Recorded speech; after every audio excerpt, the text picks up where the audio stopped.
Pode retornar.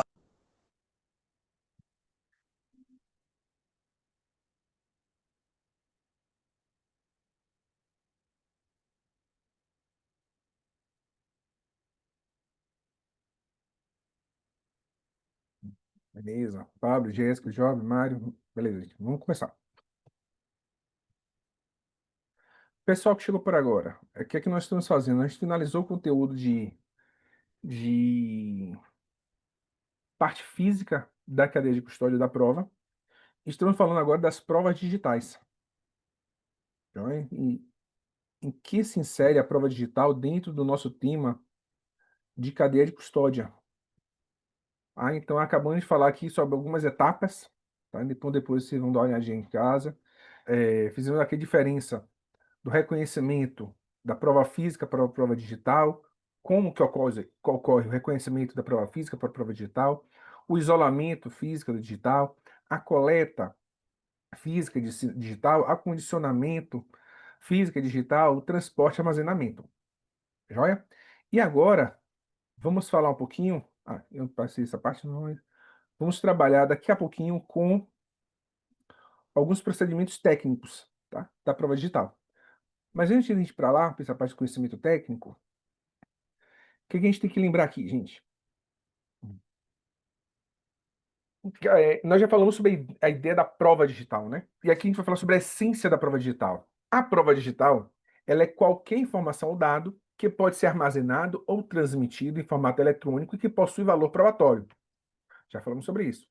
Sua natureza volátil e a facilidade de alteração exigem procedimentos técnicos rigorosos para garantir sua autenticidade e integridade, elementos fundamentais para sua aceitação em juízo. Então, por que esse procedimento técnico tem que ser rigoroso? Justamente para autenticidade e integridade. Lembra do princípio da mesmidade? Então, aquela prova no início da cadeia de custódia tem que ser a mesma prova ao final da cadeia de custódia. Abrange desde e-mails, mensagens de texto, até registro de acesso a sistemas, metadados e arquivos de dispositivos eletrônicos. A correta coleta e preservação são vitais para evitar a contaminação ou a invalidação da evidência. E para isso nós temos, né, a cadeia de custódia. É o conjunto de procedimentos que garante a rastreabilidade da prova digital, desde sua coleta até a sua apresentação em juízo. Assegura que a evidência não foi adulterada ou substituída. Cada etapa deve ser meticulosamente documentada, incluindo local, data, hora, responsável pela coleta, ferramentas utilizadas e o hash gerado. Falhas na cadeia de custódia podem levar à exclusão da prova, comprometendo todo o processo investigativo. E o que a gente vai ver agora, gente, é algumas técnicas, tá? Algumas técnicas que são utilizadas para. Eu falei com vocês rapidamente, né, anteriormente, mas vamos ver aqui especificamente como são algumas técnicas utilizadas nas provas digitais. E a primeira delas é o espelhamento, que é a cópia fiel daquela prova física, daquela prova digital, perdão. Então, o espelhamento forense, ou cópia bit a bit, é o procedimento mais crítico na obtenção de provas digitais. Ele garante a duplicação exata de um dispositivo de armazenamento, seja um disco rígido, celular, pendrive, incluindo áreas ocultas e apagadas. Esse processo cria uma imagem idêntica da mídia original, preservando todos os dados, mesmo aqueles que não são visíveis em uma cópia comum. É fundamental para a integridade da prova, pois qualquer alteração na mídia original pode comprometer sua validade. Então, o espelhamento é o que eu comentei para vocês anteriormente, né? Eu falei para vocês de um processo em que a pessoa tinha 1.500, mais de 1.500 vídeos de pornografia infantil no material, no HD dele. Então, a grande maioria, a esmagadora maioria desses vídeos já tinham sido deletados. Olha o que eles falam aqui, incluindo áreas ocultas e apagadas. O que foi que a perícia fez? Analisou, viu que existiam aqueles vídeos e cria cópia um bit a bit, que é o espelhamento, né? Uma cópia bit a bit. Ou seja, aquele HD, o original, fica guardado, tá? Por quê? Para eventual perda ou inutilização da cópia, você ainda tem o original. E todo o trabalho é feito através da cópia, através do espelhamento. Além da cópia bit a bit, que é extremamente utilizado, eu falei para vocês da geração do hash criptográfico, né, que é a assinatura digital da prova. Todo documento digital Todo dispositivo digital tem um hash criptográfico, é a identidade daquele dispositivo. Esse dispositivo, esse hash, pode ser pela tecnologia MD5 ou SH256. O MD5 é o algoritmo de hash de 128 bits, amplamente utilizado, mas com vulnerabilidades conhecidas pelas colisões. O SH256 é o algoritmo de hash de 256 bits, mais robusto e seguro, preferível para garantir a integridade da prova. Geralmente se utiliza, gente, o SH256. Tá? Então, é a tecnologia para você poder gerar a identidade daquela prova. Então, todo dispositivo ele vai ter um hash criptográfico. Após o espelhamento, a geração de um hash criptográfico é indispensável. O hash é uma sequência alfanumérica única que funciona como uma impressão digital do arquivo ou imagem forense. Qualquer mínima alteração no arquivo original resultará em um hash completamente diferente, provando a alteração. É a base para demonstrar a não violação da evidência. Então, gente, quando veja, depois do espelhamento, é o que eu falei com vocês, depois do espelhamento, criou a cópia bit a bit, vamos verificar se está tudo certo. O hash do primeiro é qual? XYZ. O hash da cópia, XYZ. Está tudo certo. Tá? Então veja que ele é igual ao original. Porque qualquer alteração muda completamente o número da identidade. Joia? Vamos lá. Além disso, nós temos o registro de logs, que é o diário de ações digitais. Nós temos um endereço de IP, que identifica a origem da conexão de rede. Data e horário, que é a etapa, o momento exato dos eventos. O registro de acesso, que detalha quem acessou o que e quando acessou. Isso são registros de logs. Quem trabalha muito com TI está muito acostumado com isso. Né? Então é fácil visualizar a ideia do IP e quando e quem utilizou. O registro e análise de logs são cruciais para reconstruir eventos digitais. Logs são arquivos que registram atividades em sistemas e redes, fornecendo informações valiosas para a investigação. A análise forense desses logs pode revelar padrões de comportamento, tentativas de invasão, downloads e outras ações relevantes para a investigação criminal. E essa é para vocês entenderem também, nesse caso que eu comentei para vocês do rapaz que tinha armazenamento de pornografia infantil em casa, nesses mais de 1.500 vídeos, ah, a perícia pesquisou também o log, tá? Para ver se a pesquisa na internet dele levava em consideração pornografia infantil. E tinha lá um monte de registro acerca de pornografia infantil no computador dele. E nós temos ferramentas especializadas para a perícia, né? A coleta e a análise de provas digitais requer o uso de softwares e hardwares específicos que garantam a integridade e a profundidade da investigação.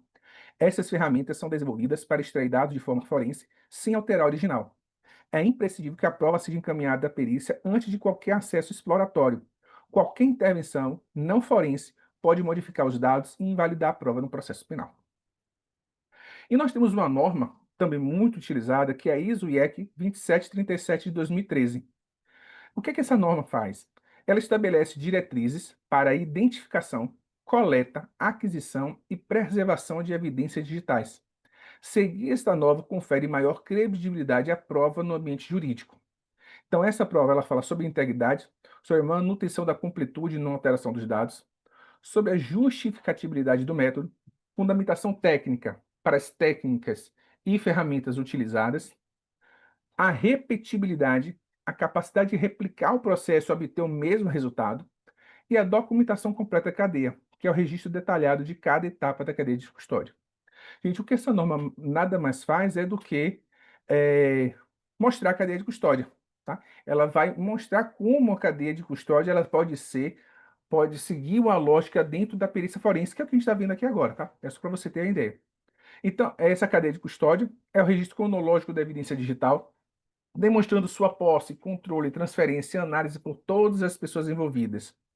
Para garantir a validade jurídica e o peso probatório da evidência, as etapas fundamentais, conforme a RBNT e NBR, devem ser rigorosamente seguidas. Então, já falamos sobre aqui de identificação, sobre coleta, sobre acondicionamento, apenas para a gente passar novamente, tá? Então, localização e reconhecimento de fontes potenciais de evidência digital como dispositivos eletrônicos, sistemas ou redes, remoção cuidadosa e sistemática da evidência do local, utilizando métodos que previnam qualquer alteração ou contaminação. Armazenamento da evidência em embalagens seguras e seladas, garantindo sua integridade e protegendo-a contra danos ou acesso não autorizado. Perdão. E aí, só para a gente poder complementar. Entenda que aqui a gente está falando sobre a ideia de prova digital. Vimos como nós temos a importância dessa prova digital dentro do pacote anticrime e a necessidade de normatização extra pacote anticrime para especificar as provas digitais. E aqui a gente já falou da resolução do CNJ, das recomendações do CNJ, e aqui apenas mais uma norma que é a ISO 27037. Então, aqui algumas etapas, tá? A etapa do processo de investigação de forense digital, conforme a ISO 27037. O que que ele fala? Dentro da ISO, ele fala em aquisição, preservação e identificação. Perdão.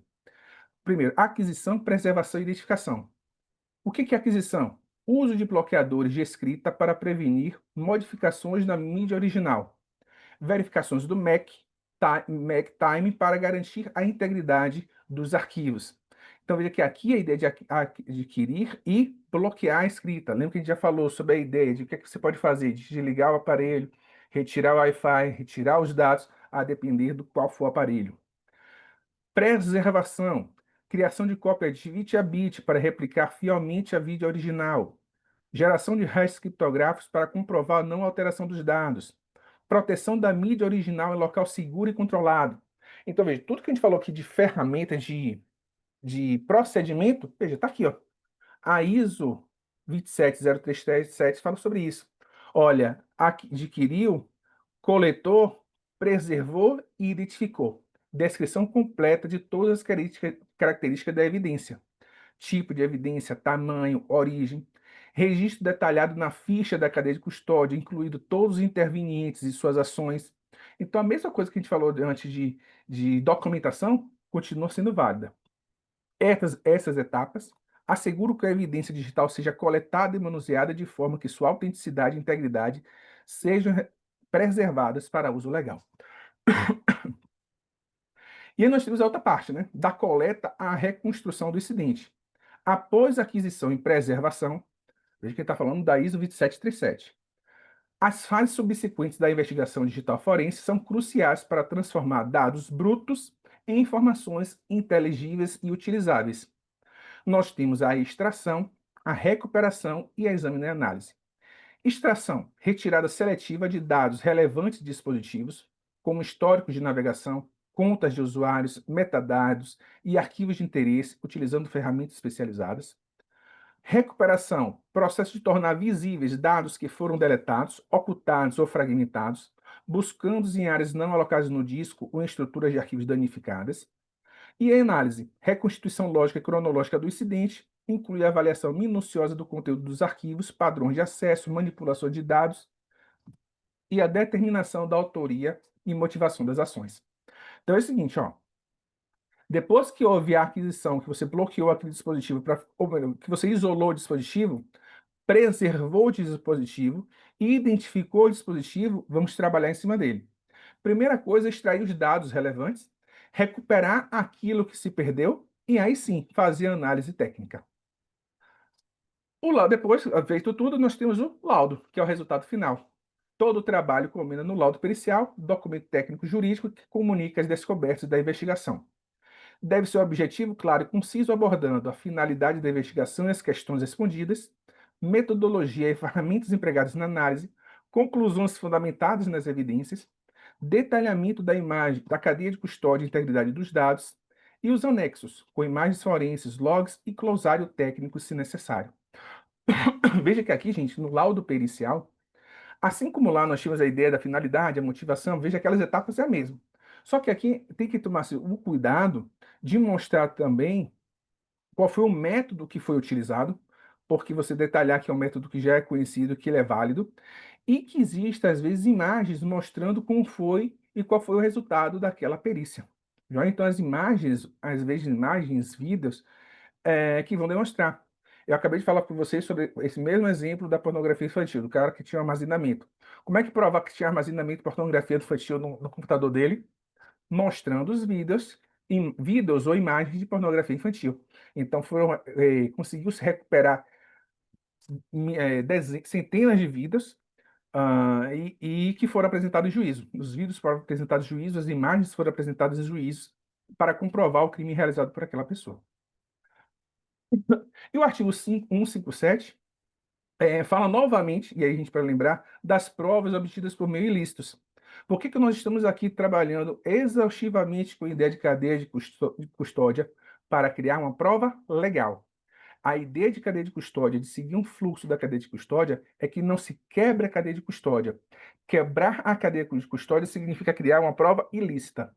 Sendo aquela prova ilícita, ela tem que ser desentranhada do processo e será inutilizada no processo penal. Joia? E aqui nós temos um RESP, um recurso especial do STJ, interessante que vale a pena a gente trabalhar. A decisão do STJ no RESP 1738627 de São Paulo é um divisor de águas. Ele determinou que capturas de tela de conversas de WhatsApp, sem perícia técnica e validação por hash, código que garante integridade, não possuem valor de prova plena. Esse entendimento ressalta a importância da integridade e autenticidade da prova digital, exigindo métodos que assegurem sua não manipulação. Significa, então, que não pode se utilizar imagem de celular, imagem de conversa de WhatsApp em processos, não foi isso que a gente disse. Nós dissemos que em processos, e aqui nós estamos falando em processos criminais, nós não podemos utilizar a prova obtida por imagem de conversa de WhatsApp como prova plena. O que é uma prova plena? Com a prova em si. Veja que o juiz pode até acolher aquela imagem como indício. Ele pode acolher sob outro nome que não prova, como indício, por exemplo. O que seria o indício? A ideia do indício seria algo que ele pode utilizar para fundamentar sua decisão posteriormente, mas não é uma prova em si. A prova ela tem um valor que o indício não tem. Então, ele perde o valor de prova para ser apenas um indício, joia? Mas não significa que não pode ser utilizado pelo juiz. Até porque, gente, hoje em dia, muita coisa se conversa pelo WhatsApp. Então, muita coisa você pode extrair do WhatsApp e mostrar, né, e apresentar para o juiz. Mas melhor do que você apresentar a imagem, a foto, é você fazer, sabe o quê? Criar um documento. O que documento é esse? Quando você tem lá no WhatsApp, você tem uma função de exportar. Vocês já viram isso, né? Deixa eu abrir aqui só para eu lembrar qual é o fluxo normal mesmo. Quando você está no WhatsApp, eu estou aqui no meu WhatsApp, tá? Você clica lá nos três pontinhos, mas você tem lá exportar conversa. Pronto. Quando você exportar a conversa, você transforma aquela conversa que foi realizada ali no WhatsApp em um documento que você pode enviar por esse e-mail. E você envia para o seu e-mail, você tem agora aquela que poderia ser uma imagem, vai ser mais uma imagem, vai ser um documento. Vai ser um documento que você pode apresentar em juízo, tá? Que tem o maior. Se fôssemos tratar com a ideia de valoração de prova, que poderia ter um valor maior do que apenas uma imagem. Tá bem? Joia? Vamos lá. E nós temos um HC 168052 que fala também da ideia de cadeia de custódia, da ideia de cadeia de custódia no STF. O que diz o HC 168052? A ausência de preservação da cadeia de custódia pode levar à contaminação da prova. Tá? A ausência de preservação da cadeia de custódia pode levar à contaminação da prova. Isso foi onde no STF. Então, hoje, cadeia de custódia, a ideia de cadeia de custódia permeia todo o ordenamento jurídico. Não é só STJ, não é só interno, todo o ordenamento jurídico dá valor para a cadeia de custódia. E os áudios? Vê que a gente falou de WhatsApp. E os áudios reencaminhados? O áudio reencaminhado pode ser valorado como verdadeiro. A valoração de áudios reencaminhados enfrenta desafios significativos de autenticidade. A facilidade de manipulação e edição de mídias digitais exige cautela. Veja, para que um áudio reencaminhado seja considerado prova, é quase sempre indispensável uma perícia técnica que ateste sua integridade, origem e autoria, evitando fraudes ou adulterações. A gente botei a questão de áudio aqui. Porque hoje, com a inteligência artificial, vocês já viram, com certeza já viram, que nós podemos clonar pessoas, a imagem de uma pessoa, e nós podemos clonar, inclusive, a voz da pessoa. Imagine então, alguém passar alguma mensagem é, mostrando um áudio que vinha a incriminar alguém. Sei lá, então, só dar um exemplo bem bobo, só para vocês visualizarem. Imaginem que Pablo, permita-me, tá, Pablo? Pablo recebe uma mensagem, um áudio, com um áudio do professor Dejaí, falando um monte de coisa ruim do professor Marcel. Tá? Então, naquele áudio, não, Marcel é um, e é assim, pronto, um monte de coisa que o áudio é do professor Dejaí. E aí vai Marcel, claro, que é uma pessoa que já me conhece há um tempo, e isso, pô, o Dejaí falando isso de mim, tem algo errado. Deja, tudo bom? Eu fiz tudo bom. Vem cá, velho, você passou um áudio sobre minha pessoa para Pablo? Fiz eu? Mas eu não tenho o WhatsApp de Pablo. Que áudio foi esse? Ele me encaminha um áudio. O que é que eu vou dizer, ô, Marcel? Eu nunca ouvi, nunca passei esse áudio, velho. Alguém mexeu, usou minha voz para criar a mensagem. Então veja que hoje o áudio ele pode ser manipulado. O áudio ele pode ser manipulado. E quem pode dar a autenticidade desse áudio? A perícia técnica. Tá? É uma perícia que vai ser realizada para poder confrontar e verificar se ali foi feito realmente pela pessoa ou por alguma inteligência artificial ou outra técnica de áudio. Perdão. Percebe como hoje é extremamente complicado? A vida hoje dentro do mundo digital ela é extremamente pungente, mas por isso dificulta cada vez mais a atuação da perícia, porque fica cada vez mais complicado com novas tecnologias, maior facilidade de crime e de dificuldade de descoberta do ilícito. Tudo bem, gente, tranquilo. Então, eu falei com vocês já sobre toda essa importância da cadeia de custódia dentro da parte física, dentro do digital. Mostramos como é o fluxo que ele se processa. Falamos sobre as normas dentro do processo no CPP, sobre a ISO 27037. Mostramos como nós podemos diferenciar o fluxo da cadeia de custódia na parte física, na parte digital, e vimos algumas formas técnicas de estudo da prova digital, através da cópia bit a bit, do hash e tudo mais. Tá? Veja, e aqui que eu chegando já para o final, a jurisprudência tem evoluído para acompanhar os avanços tecnológicos, buscando equilibrar a necessidade de combater crimes na área digital com garantia dos direitos fundamentais. A prova digital para ser válida deve ser obtida e preservada com rigor técnico e legal, assegurando sua autenticidade e integridade em todas as etapas processuais. E é por isso que eu acho que o que nós precisamos cada vez mais é de capacitação dos peritos que atuam nessa parte de forense digital. Não tem como hoje, tem que a evolução é constante. Sempre a gente tem que evoluir, mas na era digital ela tem que ser constante. Uma adequação técnica que seja rápida, né? Porque eu disse para vocês, parar para demorar muito, o Congresso Nacional, parar para discutir uma norma sobre prova digital, vai levar 6 meses, um ano, e quando surgir já está ultrapassada. Criação de boas práticas, tá? E de jurisprudência consolidada, para a jurisprudência mostrar o que permite e o que se não permite. Já, gente, tranquilo. Pessoal, finalizamos aqui nossa parte de provas digitais. E deixa eu ver vocês, tá tudo bem? Tá tranquilo? Deu para acompanhar direitinho, gente? Não acabou não, viu? Para vocês não fugirem logo. Não acabou não. Pessoal, tudo bem? O que é que nós Tudo vamos fazer bem, para agora? mim tudo Joia. tranquilo, tranquilo, tudo bem. Cadê o exercício? Ah, Cadê nosso exercício que tu falou que ia dar agora? Agora pronto, estou isso curioso no aí. exercício. Vão ser dois exercícios. O primeiro Certo, exercício vai ser para agora. O segundo vai ser para casa. Eu vou falar logo primeiro do segundo. Deixa eu abrir aqui para vocês. E esse aqui, se a gente tivesse tempo, eu ia fazer com que vocês fizessem juntos, mas não tem tempo mais. Então esse aqui vai ficar para casa. Deixa eu abrir aqui para vocês. Gente, o que é que vocês vão fazer em casa e aqui vocês podem até reunir a família para fazer juntos, até para ajudar vocês. Cadê aqui? Peraí que eu perdi o zoom. Tá aqui.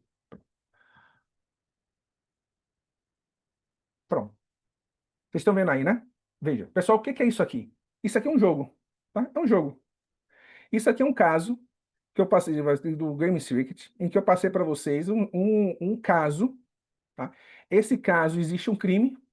Aqui vocês vão ver que existe o crime, vai explicar o que foi que aconteceu.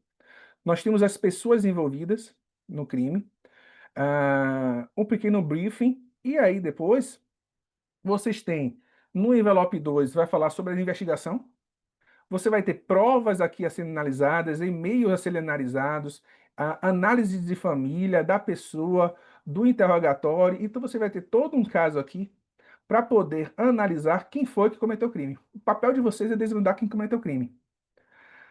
DJ, qual o objetivo acadêmico para isso aqui? É a gente entender como é que a prova, e aí foi o que eu comentei para vocês, ela influencia na tomada de decisão.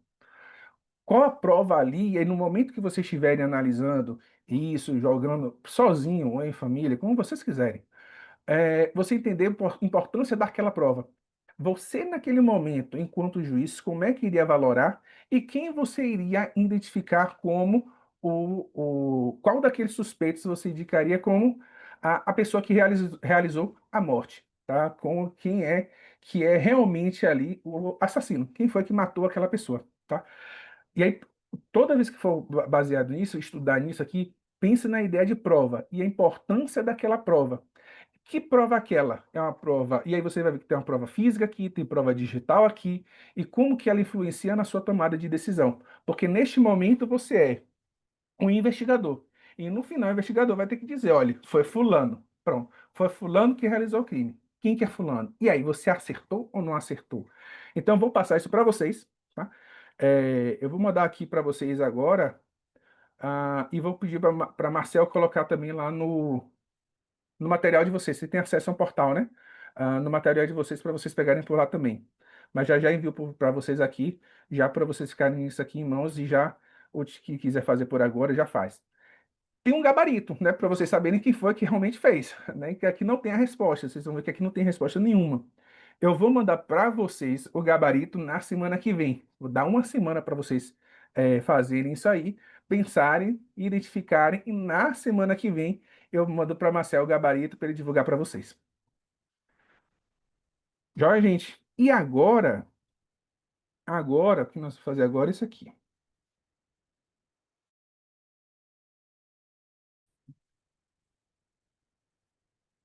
Deixa eu ver se eu já consigo enviar para vocês aqui.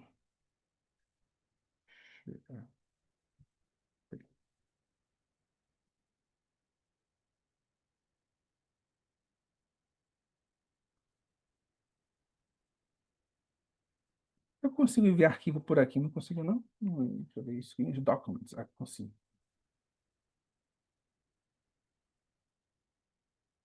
Hum,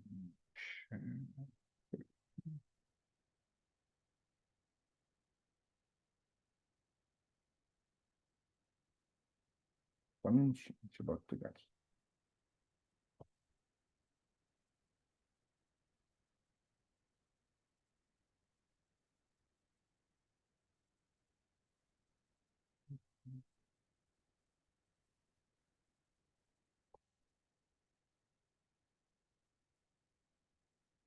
Acho que não consigo. Deixa eu ver.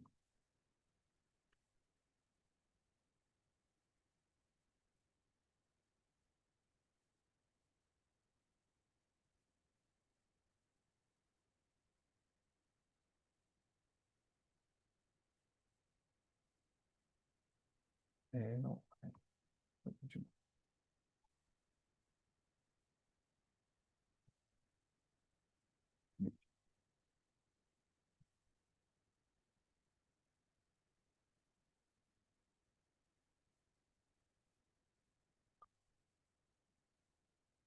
Não tá indo aqui não.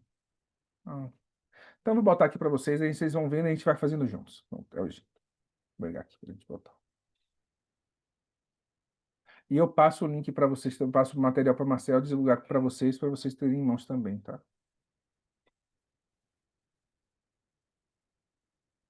Vamos lá. Aqui, ó. São algumas questões sobre cadeia de custódia. Opa, botei errado. Cadê? Poxa. Aqui algumas questões sobre cadeia de custódia. Vamos lá. Então vamos fazer, a ideia é a gente fazer separado, nós vamos fazer juntos, tá bem? Pessoal, eu vou dar um tempo sempre para vocês, tá? Sempre vou dar um tempo de 12 minutos e meio, eu vou estar aqui com o celular para poder ir é, cronometrando e a gente poder fazer as questões juntos, tá bem? Vamos lá, primeira questão. Assinale a alternativa correta sobre a cadeia de custódia prevista no Código de Processo Penal. A. A cadeia de custódia terá início com seu descarte de forma simples. B. A autoridade policial será responsável pela preservação quando for detectada a existência do vestígio. C. Considera-se cadeia de custódia o conjunto de todos os procedimentos utilizados para manter e documentar a história cronológica do vestígio coletado na central de custódia. D. Vestígio é todo objeto material, bruto, visível, latente, constatado ou recolhido que se relaciona com infração penal. Vamos lá, valendo. 12 minutos e meio.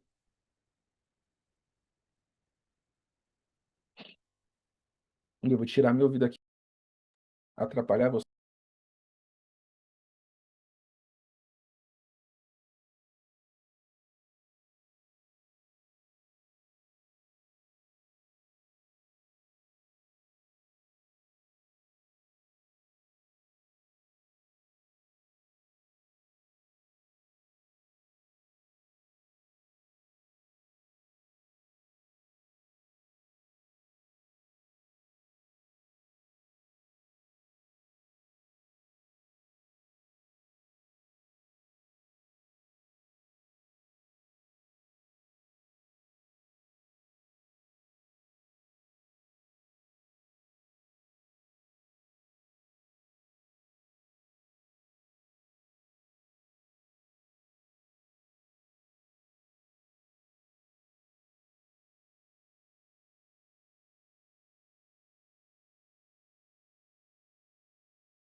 Vamos lá? 12 minutos e 30 segundos. Parou.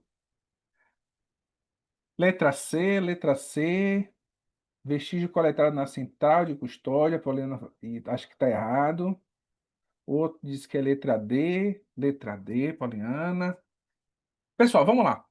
Veja, o que que eu sugiro a vocês? Toda vez que for responder, parar para estudar, fazer uma prova tem jeito, mas na hora de estudar sobre cadeia de custódia, estuda com o Código de Processo Penal. Agora, quando a gente fazendo essas questões, abre o Código de Processo Penal e lê o Código de Processo Penal, que isso vai te auxiliar no momento de responder as questões. Então, vamos abrir aqui rapidinho o código para a gente poder ver o que está escrito no código e a gente comparar, né? Então, deixa eu ver aqui. Ah, Código de Processo Penal. Vamos lá. Já abri aqui, código já. Nós vimos que o artigo 158 é o que trabalha com a cadeia de custódia. Então, vamos lá. O que é que diz aqui no nosso documento? Ele vai dizer que... é porque tem que mudar toda hora, né? Deixa eu ver aqui. Ele coloca que a cadeia de custódia terá início com seu descarte de forma simples. Opa, eu tirei tudo, não foi? Ó, pessoal, abre o celular e vai acompanhando. Vai ficar mais fácil pra gente, tá bom? Do que eu abrir aqui. Pronto. Vou deixar por aqui mesmo que vai ficar mais fácil pra gente fazer por aqui. Diz aqui, a cadeia de custódia terá início com o seu descarte. Gente, eu aceito vocês colocarem aqui qualquer coisa, mas dizer que vai começar a cadeia de custódia como a última etapa, aí também já é demais também, né? Nós vimos que o descarte é a última etapa da cadeia de custódia. A gente começa lá com o seu reconhecimento para alguns, o seu isolamento do local de crimes para outros, e que termina com o descarte. Então, a letra A está totalmente equivocada. A letra B, a autoridade policial será responsável pela preservação quando for detectada a existência do vestígio. E aí, a autoridade policial será responsável pela preservação quando for detectada a existência do vestígio. Tá certo ou errado? Nesse caso, seria o agente público, qualquer que fosse, não necessariamente a autoridade policial. Isso, boa, Poliana, não foi? Boa. Isso não é autoridade policial, pode ser qualquer agente público. A letra C, considere-se cadeia de custódia o conjunto de todos os procedimentos utilizados para manter e documentar a história cronológica do vestígio. Pô, até aí tá certo. Coletado na central de custódia. Pronto, matou. Gente, ó, a central de custódia é onde vai ser armazenada, é a central, né? A ideia da central de custódia é quando o vestígio, essa é a ideia principal, o vestígio coletado vai para a central de custódia, que vai ser disseminado para onde for necessário fazer análise, vai e volta, vai e volta. Não é sempre assim, mas essa é a ideia. Não que vai ser coletado na central de custódia. Não é esse o objetivo, ele não vai ser coletado na central de custódia. Inclusive, deixa eu ver aqui, considera-se cadeia de custódia. Aqui, o artigo 158-A. Considera-se cadeia de custódia conjunto de todos os procedimentos utilizados para manter e documentar a história cronológica do vestígio. Até aqui tá certo, ó. Aí diz, continua. Coletado em locais ou em vítimas de crimes, para rastrear a sua posse e manuseio a partir do seu reconhecimento até o descarte. Joia? Então, certa letra? Deditado. Vestígio é todo objeto material bruto, visível ou latente, constatado ou recolhido, que se relaciona com a infração penal. Inclusive, isso está escrito, gente, no artigo 158-A, parágrafo 3º, igualzinho que está aí, tá? Igualzinho que está aí. Artigo 158-A, parágrafo 3º. Pegadinha, né, Mário? Tá vendo? Isso, gente, mas essas questões são questões mais técnicas, não são questões doutrinárias, não são questões, a não ser que seja referente à quebra da cadeia de custódia, que pode ser jurisprudencial. Mas de resto, elas são mais técnicas. Então, o que é que ela vai fazer? Ela vai mudar uma palavra. Vai mudar uma palavra para que a pessoa caia no equívoco, na pegadinha e erre. Vamos lá. Mudou o final do enunciado aí que me pegou. O final dela E que quebrou, né? Não, e sabe o que isso também é maldade, né, mano? Sabe qual é a maldade maior? É porque você chega assim, vai lendo, tá tudo certo. Ah, tá tudo certo. Aí a pessoa deixa aquele detalhe final para depois, ou passa despercebido, pronto, já foi. Na real. E, e isso aconteceu, foi comigo, né? Quando eu li o enunciado, você nem cheguei no final, eu falei, porra, esse aqui acabou, eu olhei o outro. Tá na Aí esse cara, né, cara? Tá na foi, cara. Pronto. foi nessa que eu me lasquei. Matei. Matei, é mãe de vergonha. No Bora. primeiro momento, eu também tive essa impressão. Tanto que primeiro eu falei C, mas depois eu reli e falei, não, é a D. Boa, gente. Sai. Vamos lá. Assinale a alternativa correta sobre a cadeia de custódia prevista no Código de Processo Penal. A. Todo vestígio coletado no decurso do inquérito ou processo deve ser tratado como descrito na lei, ficando defeso ao órgão central de perícia oficial de natureza criminal detalhar a forma do seu cumprimento. B. Os vestígios só podem ser coletados no decurso do inquérito policial. B, desculpa. C. É proibida a entrada em locais isolados, bem como a remoção de quaisquer vestígios de locais de crimes antes da liberação do perito responsável, sendo tipificada como abuso de autoridade a sua realização. D. O descarte é o procedimento referente à liberação do vestígio, respeitando a legislação vigente e quanto pertinente mediante autorização judicial. Com isso, 2 minutos e meio.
5, 4, 3, 2, 1. Tempo. Vamos lá. E aí, A, B, C ou D? D, D, D, D.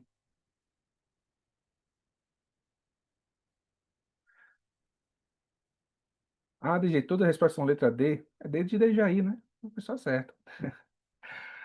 Vamos lá, gente, brincadeira. Vamos lá. Pessoal, o que é que eu quero que vocês sempre observem? Eu espero que vocês estejam com o Código de Processo Penal no celular de vocês. Veja, eu quero que vocês façam. O meu está no cronômetro. Deixa eu botar aqui agora. Para eu estar analisando com vocês. Por quê? Porque a maioria dessas respostas vão estar, desses quesitos, vão estar lá no CPP. Então, vamos ver lá, letra A. Todo vestígio coletado no decurso de inquérito ou processo deve ser tratado como descrito em lei. Vamos lá, tem algum lugar aqui, cadê? Achei. 158C, parágrafo 1º. O que é que diz esse? A coleta dos vestígios, desculpa, parágrafo 1º. Todos os vestígios coletados no decurso do inquérito ou processo devem ser tratados como descritos na lei. Até aqui está tudo certo. Ficando órgão central de perícia oficial de natureza criminal responsável por detalhar a forma do seu cumprimento. Gente, responsável por detalhar a forma do cumprimento. O que é Eu acho que aí tá detalhar? errado, essa parte tá errada esse final aí. Eu não fui nela por causa disso aí, por causa do final. Eu olhei. Se já está descrito na lei, a lei já descreve como deve ser descartado. Isso. Olha o que ele diz, ficando defeso o órgão central. Primeiro ele já pega pela palavra, né? Ele já fez assim, ó, defeso. Metade não vai saber o que é defeso. Pessoal, ficando ao alvedrio, a liberalidade do órgão central e escolher a forma do seu procedimento. Não. É o que você disse agora, Mário. Não. Existe uma forma. O que ele vai detalhar é que seguiu aquela forma. A forma já está prevista na lei. Inclusive está aqui, ó. Deve ser tratado como descrito na lei, ficando